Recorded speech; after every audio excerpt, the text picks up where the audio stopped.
আমাদের কাঁচামরিচ 15 টাকা, গাজর 30 টাকা কেজি, আলু 20 টাকা কেজি, তারপরে হচ্ছে লেবু 30 টাকা 40 টাকা লেগে আছে। হচ্ছে নারিকেল 70 টাকা, এখানে হচ্ছে ডাটা শাক 15 টাকা 20 টাকা মোটা, এখানে হচ্ছে ধনিয়া পাতা মাত্র 10 টাকা কেজি, এখানে হচ্ছে মিষ্টি পাতা 12 টাকা কেজি, 10 টাকা কেজি, 1 কেজি আনতে পারি।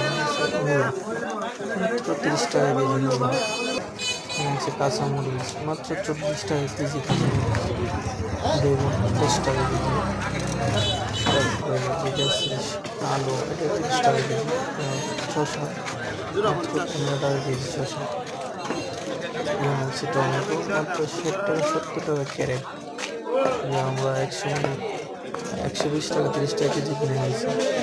ভিডিওটি ভালো লাগে তো লাইক করুন, শেয়ার করুন, সাবস্ক্রাইব করুন চ্যানেলটি।